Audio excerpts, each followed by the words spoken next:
Statistika. Statistika adalah ilmu yang mempelajari mulai dari mengumpulkan dan mengolah data untuk disusun, disajikan, kemudian dianalisa dan disimpulkan secara teliti dan benar.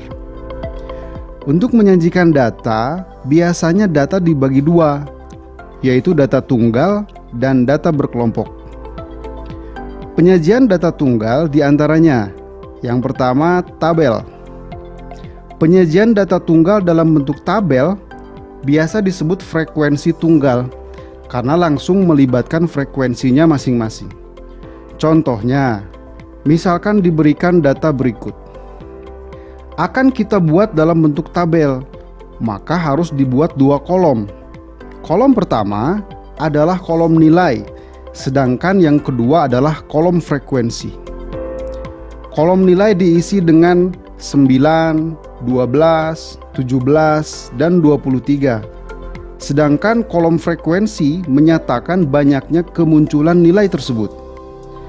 Karena nilai 9 muncul sebanyak 2 kali, maka frekuensinya diisi dengan 2. Nilai 12 muncul 3 kali, maka frekuensinya diisi dengan 3, dan seterusnya. Dengan penyajian data menggunakan tabel, kita tahu dengan pasti frekuensi dari setiap nilai. Misalkan, data yang bernilai 12 ada 3 buah, dan seterusnya. Yang kedua, diagram batang. Diagram batang adalah cara penyajian data dengan menggambarkannya dalam bentuk batang atau kotak pada interval tertentu di bidang kartesius. Sumbu X biasanya menyatakan nilai, sedangkan sumbu Y menyatakan frekuensinya. Dari data pada tabel, nilai 9, 12, 17, dan 23 kita letakkan di sumbu X. Karena nilai 9 ada 2, maka dibuat persegi panjang setinggi 2. Demikian juga nilai 12 ada 3, maka dibuat persegi panjang setinggi 3, dan seterusnya. Dari diagram batang ini kita bisa lihat, semakin tinggi batangnya menunjukkan semakin banyak frekuensi dari nilai yang dimaksud. Ini lebih mudah dibandingkan membaca tabel, tapi sulit untuk mengetahui frekuensi sebenarnya. Dari diagram tersebut, dengan mudah kita bisa tahu bahwa data yang bernilai 17 itu paling sedikit, tapi tidak mudah mengetahui berapa banyaknya. Yang ketiga, diagram garis. Diagram garis adalah penyajian data dalam bentuk garis pada bidang kartesius. Diagram ini bisa digunakan untuk menggambarkan keadaan yang berkesinambungan. Pasangan nilai frekuensi pada data dianggap sebagai koordinat X, Y pada bidang kartesius, dengan X menyatakan nilainya dan Y menyatakan frekuensinya. Sehingga kita peroleh titik-titik 9,2, 12,3, 17,1, dan 23,6. Selanjutnya, titik-titik tersebut dihubungkan sehingga membentuk garis-garis.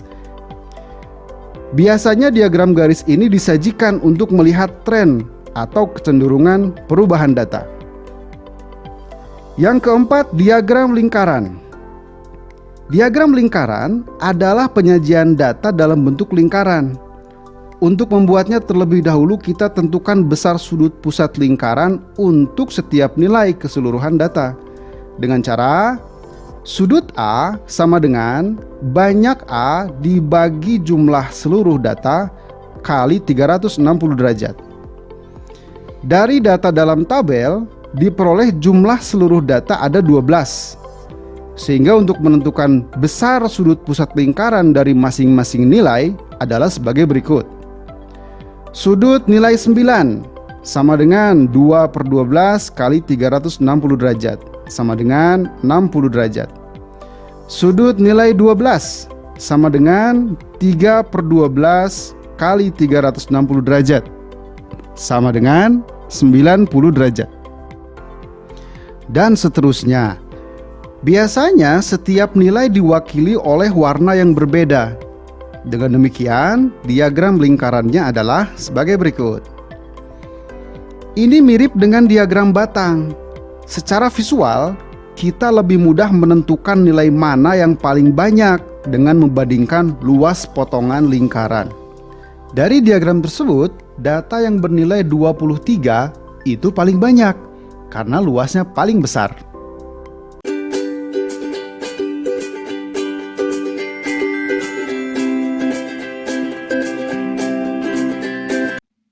Oke, contoh pertama. Diagram di bawah ini menunjukkan data kota tujuan penumpang di sebuah bandara selama 1 bulan. Apabila banyak penumpang yang menuju Denpasar 300 orang, berapa banyak penumpang yang menuju Jakarta? Di sini sudah disajikan diagram lingkaran dalam persen. Langsung ke penyelesaian. Data yang diketahui adalah banyak penumpang yang menuju Denpasar. Pada diagram lingkaran, disajikan bahwa Surabaya 20%, Medan 15%, Jakarta belum diketahui persentasenya, Denpasar juga belum diketahui persentasenya. Tetapi di situ ada tanda siku-siku. Nah, jika kalian menemukan tanda siku-siku, artinya bagian tersebut merupakan 1/4-nya dari total bagian lingkaran. Karena di sini penyajiannya dalam bentuk persen, berarti total bagian dari lingkaran itu adalah 100%. Sehingga persentase Denpasar itu adalah 1/4 dari 100%, yaitu 25%. Nah, jadi 25% ini mewakili 300 orang.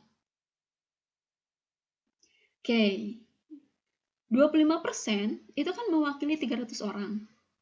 Yang akan kita cari adalah banyak penumpang yang menuju Jakarta.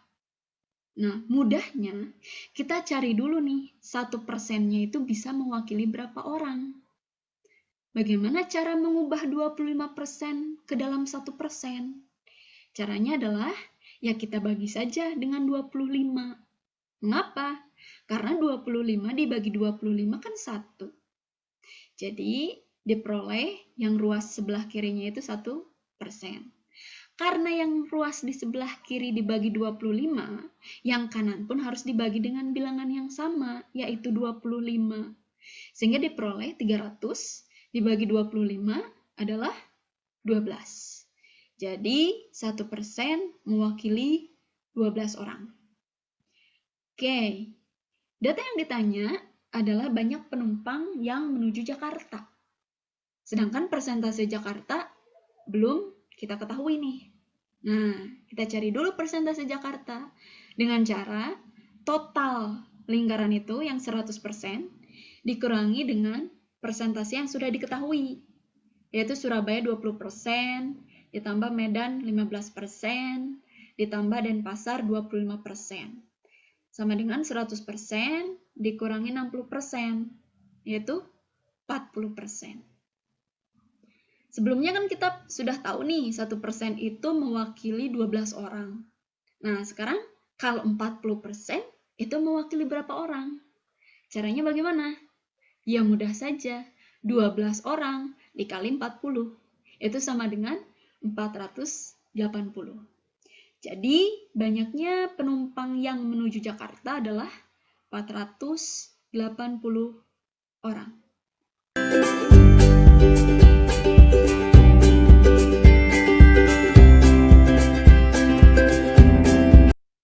Oke, contoh yang kedua. Data sumbangan siswa kelas 12 untuk korban tanah longsor ditunjukkan dengan diagram di bawah. Jika berat beras adalah 210 kg, jumlah seluruh sumbangan adalah titik-titik kilogram. Nah, di sini ada diagram lingkaran, tapi penyajiannya dalam bentuk derajat. Oke, langsung ke penyelesaian. Data yang diketahui adalah berat beras. Kita lihat di diagram lingkaran. Disajikan bahwa kopi 36 derajat, telur 108 derajat, gula belum diketahui derajatnya, tapi di situ ada tanda siku-siku ya. Berarti 1/4 bagian dari total bagian lingkaran.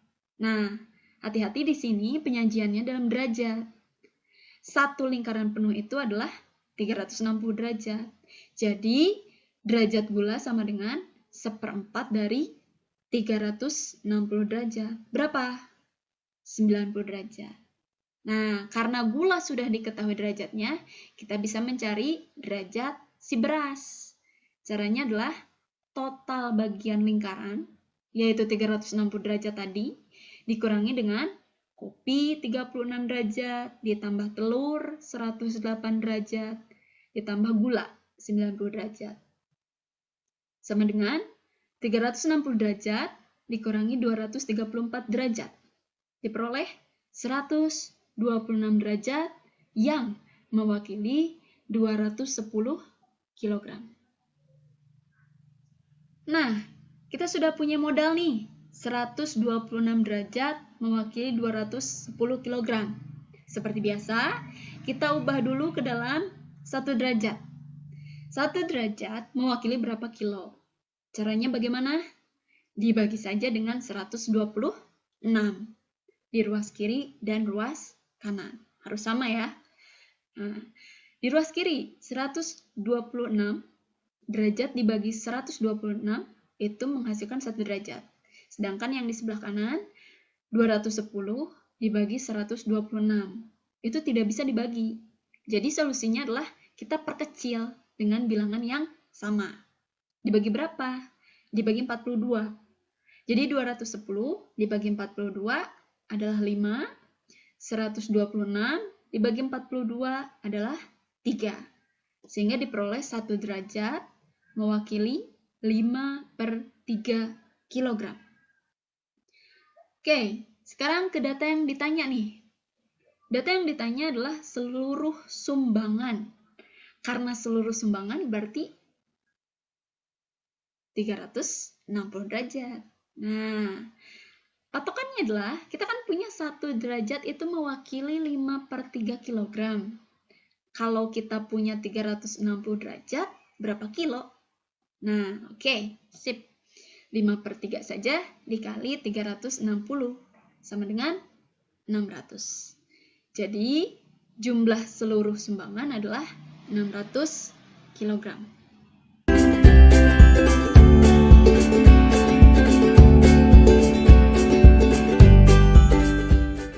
Selanjutnya, contoh menentukan persentase data pada diagram. Soalnya adalah, diagram di bawah ini merupakan penyajian data berat badan siswa di suatu sekolah. Persentase siswa yang memiliki berat badan 41 kg adalah titik. Nah, di sini ada diagram batang, menyajikan berat badan 40 kg itu ada 6 siswa, 41 kg ada 12 siswa, 42 kg ada 15 siswa, 43 kg ada 18 siswa, 44 kg ada 9 siswa. Kalau kita mau mencari persentase suatu data, itu rumusnya adalah, misalnya data itu kita sebut A, sama dengan banyak data A dibagi dengan jumlah seluruh data dikali dengan 100%, karena persentase ya. Sekarang yang akan kita cari adalah data yang berat badannya 41 kg. Yang 41 kg itu ada berapa orang? 12 orang. 12 dibagi dengan jumlah seluruh data. 6 tambah 12 tambah 15 tambah 18 tambah 9 dikali dengan 100%. Sama dengan 12/60 dikali 100%. 12 dikali 100, 1200. 1200 dibagi 60, 20%. Paham ya?